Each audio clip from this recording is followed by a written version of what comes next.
할렐루야. 오늘 말씀을 통해 우리의 가정이 하나님의 은혜와 평강 가운데 바르게 세워지고 더욱 감사와 기쁨이 충만하기를 주님 이름으로 축복합니다.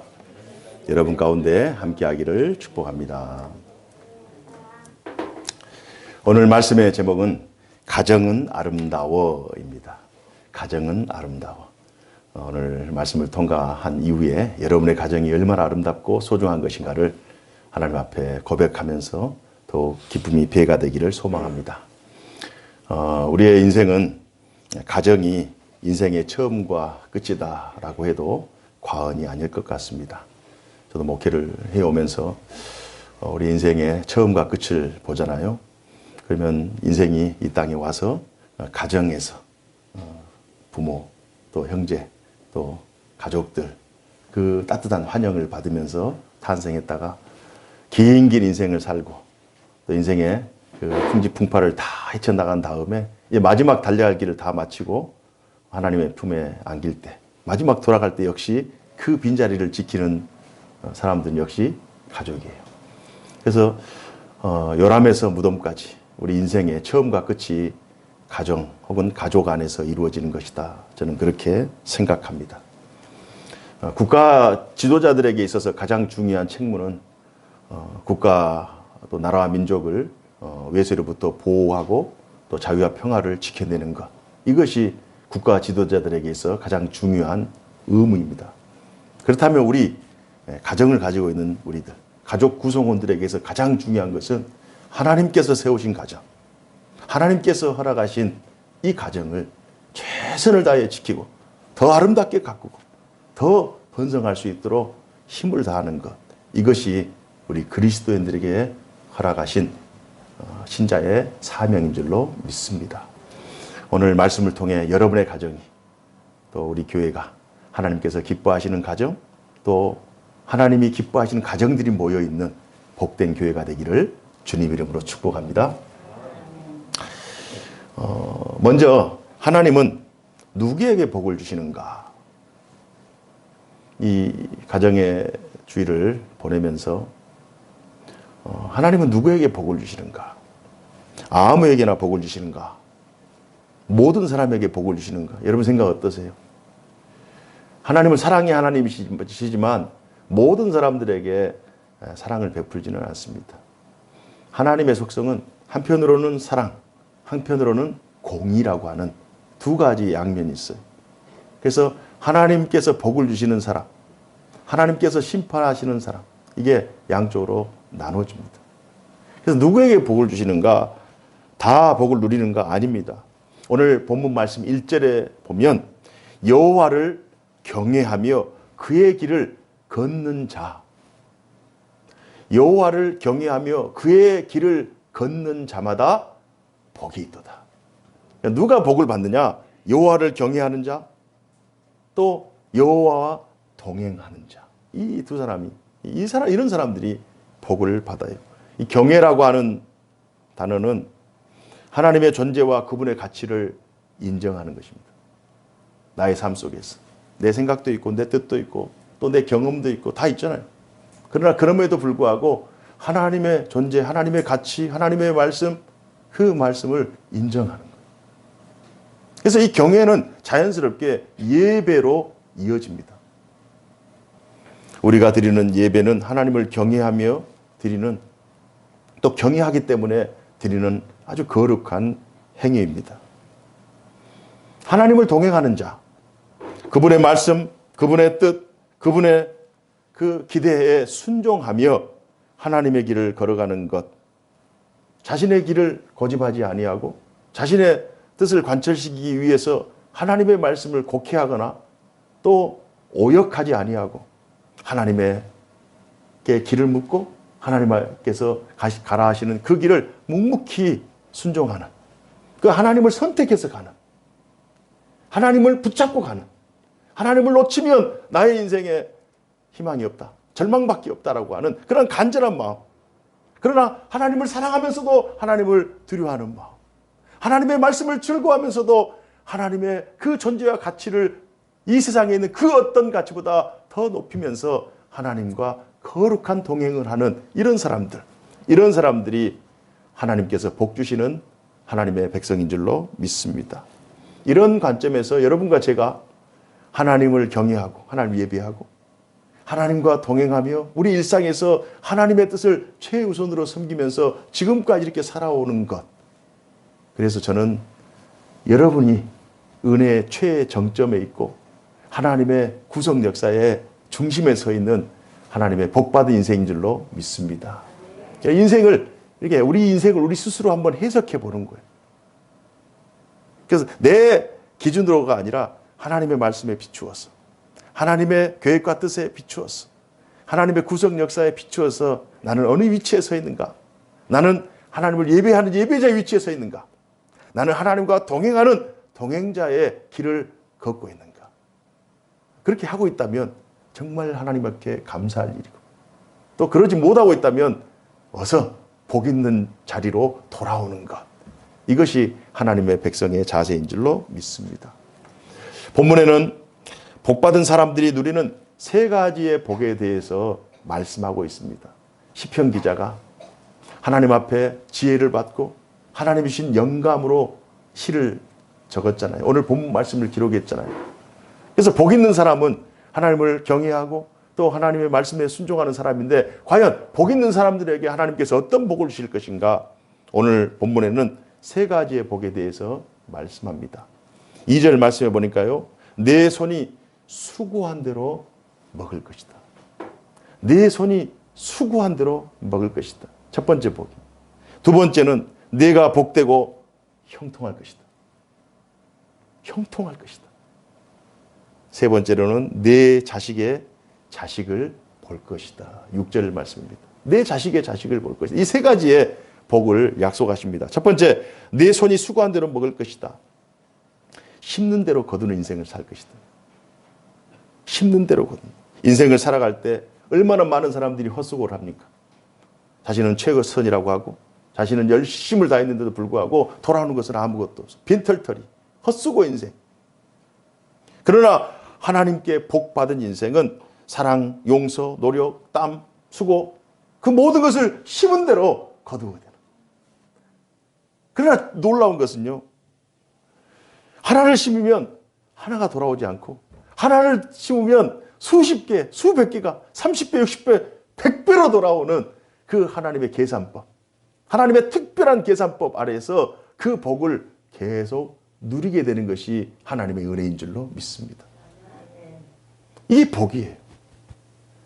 하나님 앞에 기도하면서 하나님 앞에 지혜를 구하면서 하나님 앞에 간구하면서 하나님과 동행하고 하나님을 예배하면서 자신이 속한 자신의 영역에서 씨앗을 뿌리는 그 씨앗이 심는 대로 자라고 심는 대로 열매를 맺고 심는 대로 향기를 내는 인생. 이 얼마나 복된 인생이에요. 두 번째, 내가 복되고 형통할 것이다. 이 복되다고 하는 이 히브리어 단어는 아세레이카라고 하는 단어예요. 아세레이카. 감탄사입니다. 아, 내가 정말 행복한 사람이다. 아, 내가 정말 복된 사람이다. 어떤 심리학자는 아하 감탄문이 아하 이 암도 치유한다는 아하 이 감탄할 때. 그러니까 하나님 앞에서 어느 날 문득 나 자신을 돌아보고 하나님 앞에서 어느 날 문득 우리 가정을 돌아보고 하나님 앞에서 문득 우리의 삶의 영역을 한번 돌아볼 때 아하 하나님께서 내게 이런 은혜를 베풀어 주셨구나. 내게 이런 복을 주셨구나. 내게 이런 즐거움과 내게 이런 감사를 주셨구나. 이게 복되다라고 하는 히브리어 단어. 형통하다라고 하는 이 히브리어 단어는 토브라고 합니다. 토브. 선하다. 좋다. 정말 아름답다. 우리의 인생이 좋아 보이는 거예요. 다른 사람이 우리를 봤을 때 좋아 보여요. 다른 사람이 우리를 봤을 때 선해 보여요. 당신은 정말 착하십니다. 당신은 정말 의로우십니다. 당신의 가정은 정말 신실한 가정 같아요. 당신이 하는 일은 정말 멋져요. 당신의 인생은 아름다워요. 모든 부자들이 다 아름답지 않습니다. 많이 배운 사람들이 아름답지 않아요. 권세를 가진 사람들이 오히려 추하거나 오히려 다른 사람들의 손가락질 받을 때가 많습니다. 가진 건 좀 덜 있어도 배운 건 좀 덜 배웠다 할지라도 그 인생을 돌아볼 때 사람들이 칭찬을 하는 거예요. 사람들이 당신은 정말 선합니다. 아름답습니다.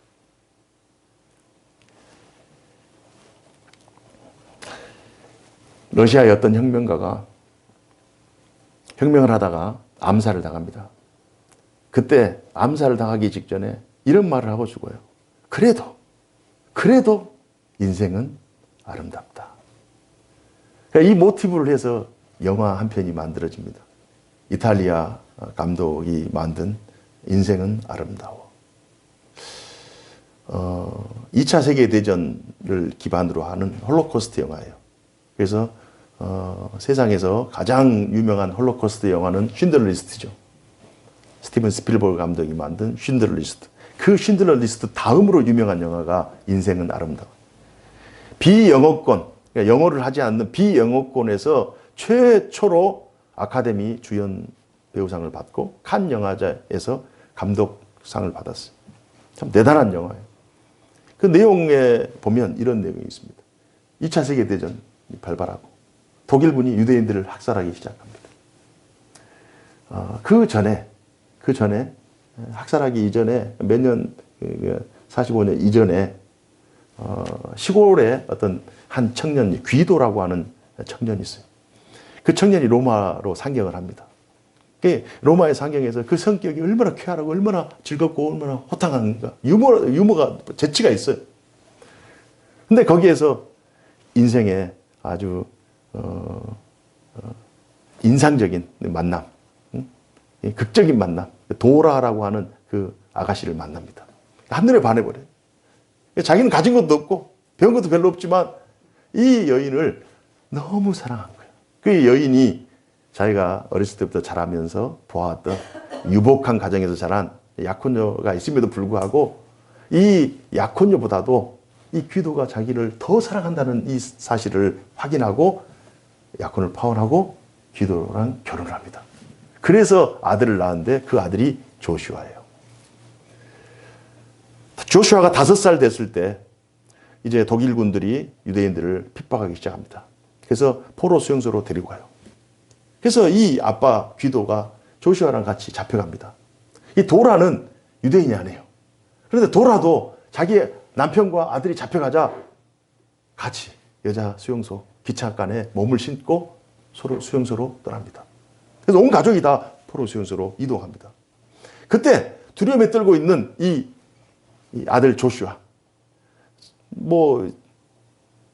편안하게 기차 타겠어요?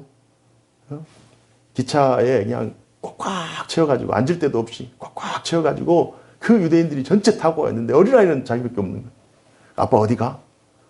지금 여행 가는 거야. 아빠 지금 이제 포로 수용소에 도착해서 아빠 이 사람들은 뭐야? 지금 뭐야? 하면서 이렇게 두려움에 떨고 있으니까 막 질문을 하니까 이 아버지 기도가 지금은 전쟁 놀이 하는 거야. 게임을 하는 거야. 1000점을 먼저 따면 진짜 탱크를 선물로 받을 수 있어. 라고 하면서 그 처참한 수용소에서 이 아들 조슈아가 낙심할까봐 또는 절망할까봐 이 아들에게 인생은 그래도 아름답다. 인생은 그래도 아름답다라고 하면서 이 아들을 정말 좀 케어하는 그 내용이 참 웃긴 그런 그 재치가 있는 유머러스한 내용이지만 굉장히 슬픈 내용이에요. 전쟁이 끝나서 결국 그 아들 조슈아를 창고에 집어넣고 이 귀도가 자기 부인 도라를 찾아서 여자 수용소로 가다가 결국 총살을 당하고 죽고 이 엄마 도라는 다행히 풀려나서 차로 이동하는 중에 이 아들이 차로 이동하는 중에 엄마를 발견하고 둘이 극적으로 만나면서 영화는 끝을 냅니다. 그러면서 이 아버지 귀도가 그 아들과 함께 수용소에 있으면서 얼마나 먹을 것도 없죠.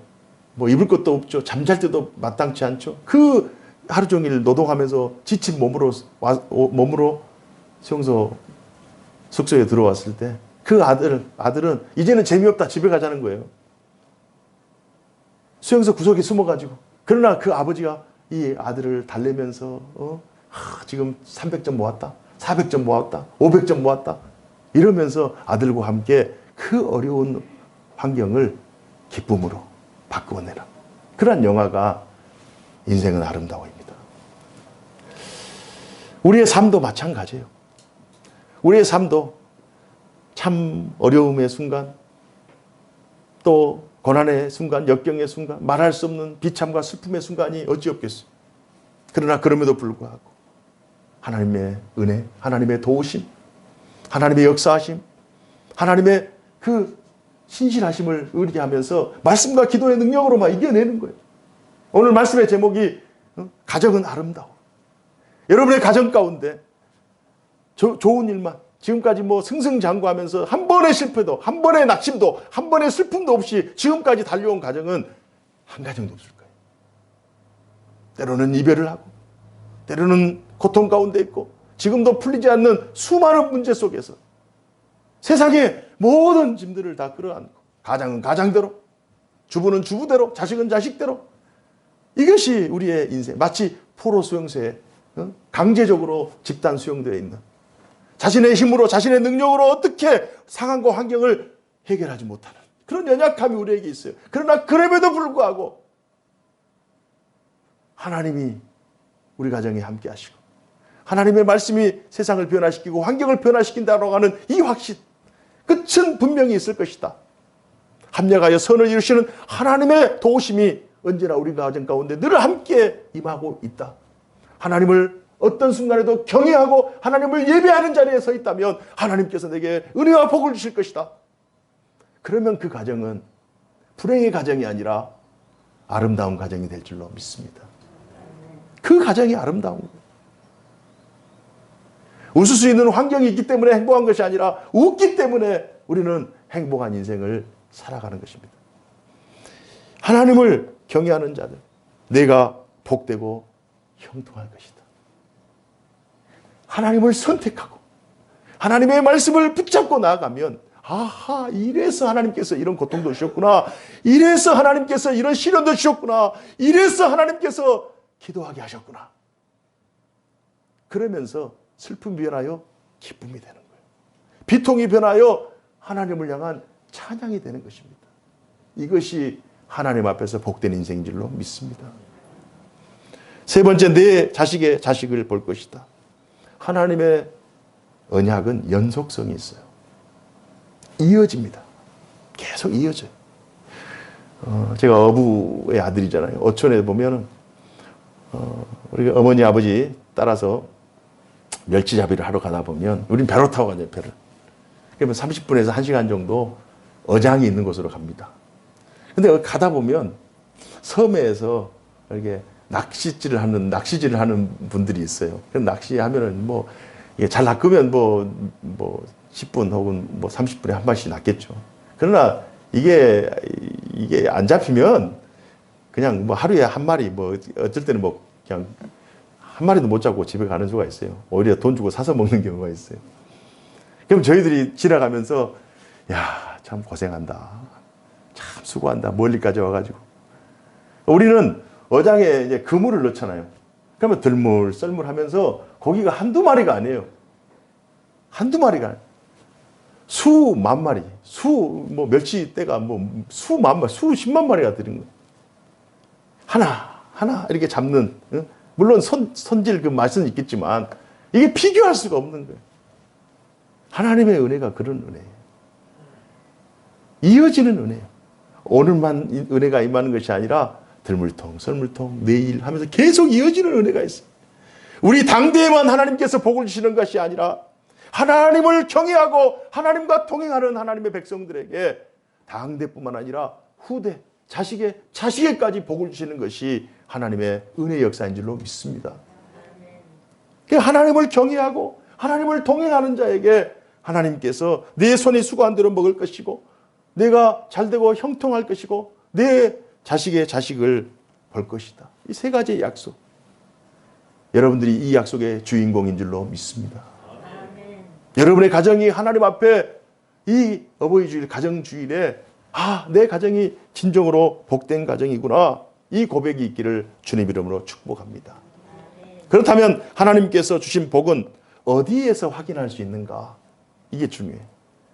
하나님께서 약속돼 있죠. 하나님께서 주시겠다 했는데 과연 어디에서 확인할 수 있는가? 먼저 우리 개인을 통해서 확인할 수 있잖아요. 개인의 30년, 50년 그 전을 한번 생각해 보면서 하나님께서 어떻게 도우셨는가? 하나님께서 어떻게 동행하셨는가? 은혜를 베푸셨는가를 한번 되돌아보세요. 복기를 한번 해보세요. 개인을 통해서, 또 우리 가정을 통해서, 교회를 통해서, 또 우리의 삶을 통해서 충분히 하나님의 은혜를 다시 상기할 수 있어요. 그러나 가장 중요한 것은 가정에서 하나님의 은혜와 복을 확인할 수 있어요. 3절 내용에 보면요, 이런 내용이 있습니다. 3절 다 같이 읽어봅시다. 3절 시작. 내 집 안방에 있는 내 아내는 결실한 포도나무 같으며 내 식탁에 둘러앉은 자식들은 어린 감람나무 같으리로다. 5절.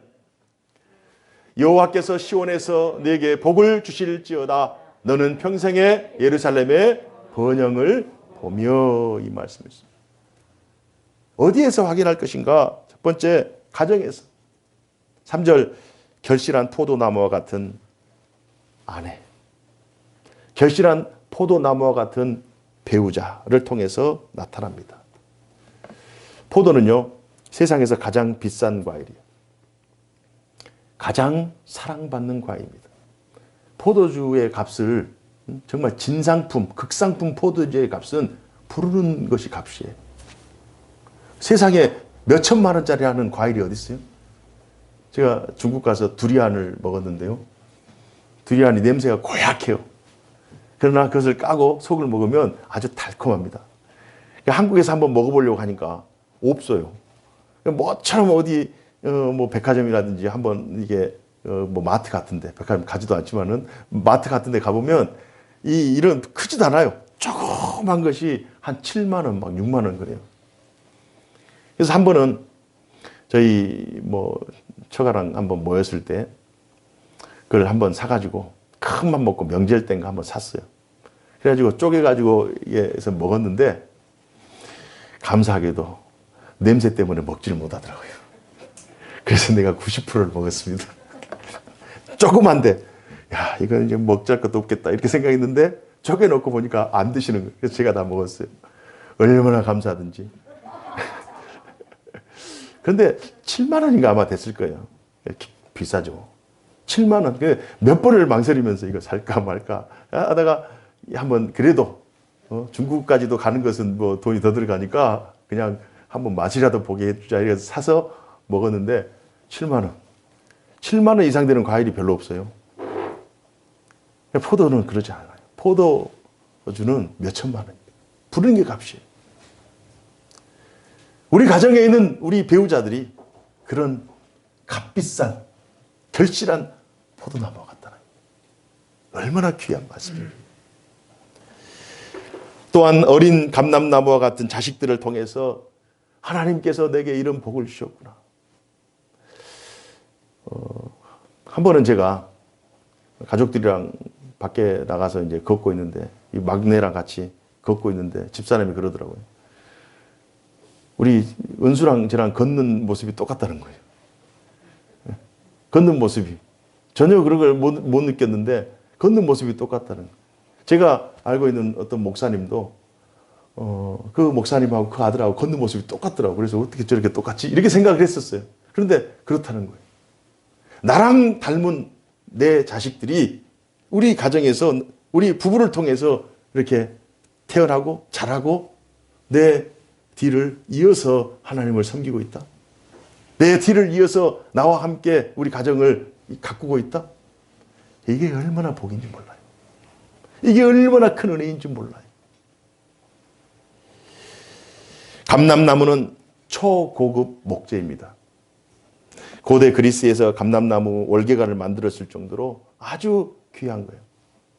비록 더디게 자랍니다. 한 7년, 8년 지나야 열매가 맺고 목재를 쓸 수 있어요. 7년, 8년. 기다려야 돼요. 다른 과실수들은 뭐 2년, 3년 하면 열매를 따먹을 수 있잖아요. 더디게 자라요.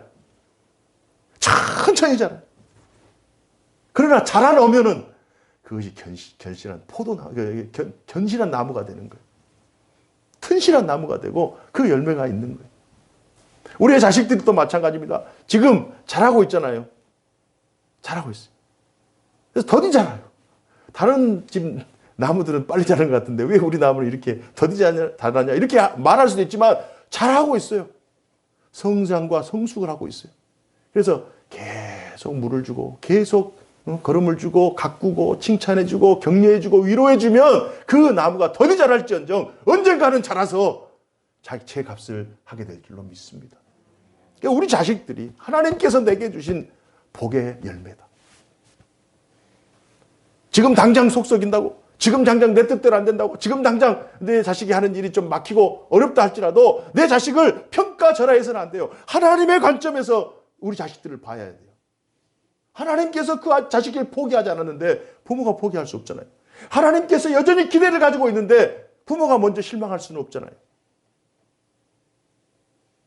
그래서 내 배우자, 내 가정, 내 자식들 하나님이 주신 귀한 열매다. 5절에 보니 여호와께서 시온을 통해 복을 주실 것이다. 하나님의 교회를 의미합니다. 하나님의 복은 믿음 안에서 더욱 아름다운 거예요. 믿음으로 바라봤을 때, 신앙 안에서 우리의 인생을 조망해 봤을 때 그것이 진짜 복인 줄 압니다. 세상의 가치, 세상의 비교 의식을 가지고 우리들을 바라보면 늘 불만과 불평이에요. 남의 자식, 남의 어떤 소유를 바라보면서 우리랑 비교하게 되면 늘 불평할 수밖에 없어요. 하나님의 관점에서, 하나님의 시각, 믿음의 시각으로 우리 가정, 우리 자녀 이걸 바라볼 때 하나님께서 도우실 수 있는 분이기 때문에, 하나님께서 도우실 수 있는 능력이 있기 때문에 그것이 진정한 기대와 복이 되는 거예요. 오늘 말씀을 종합해 볼 때 여러분과 저는 하나님을 경외하고 있고 그분과 동행하고 있습니다. 이 사실을 믿으십니까? 여러분과 저는 주께서 우리 손이 수고한 대로 먹을 것을 주셨고 우리의 마음과 우리의 삶을 아름답고 행복하게 하셨습니다.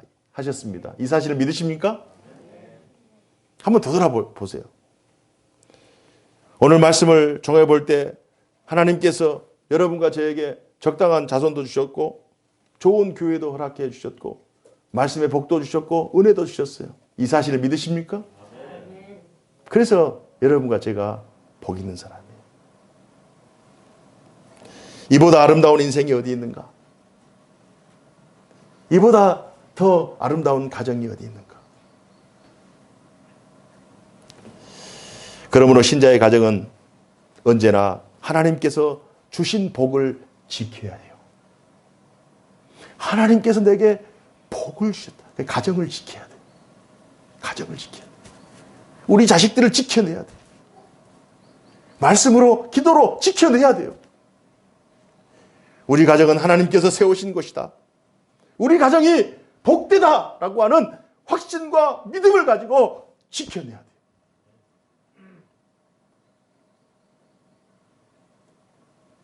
신자는 늘 하나님을 경외하는 자리에 서야 합니다. 그 자리가 예배의 자리가 될 수가 있고 그 자리가 말씀 선포의 자리가 될 수도 있고 말씀을 행하는 자리가 될 수도 있어요. 하나님을 경외하는 자리. 그것이 그 자리가 복받을 자리예요. 신자는 언제나 모든 가족이 하나님을 즐거워해야 해요. 모든 가족이. 가장 중요한 것을 가장 우선시하는 것은 당연한 거예요. 저희 둘째가 어제 어디를 다녀왔는데요. 자기가 하고 싶은 곳이었어요. 그 전날에 굉장히 피곤했어요.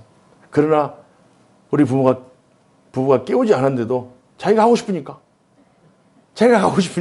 시간 맞춰가지고 일어나서 그냥 가더라고요.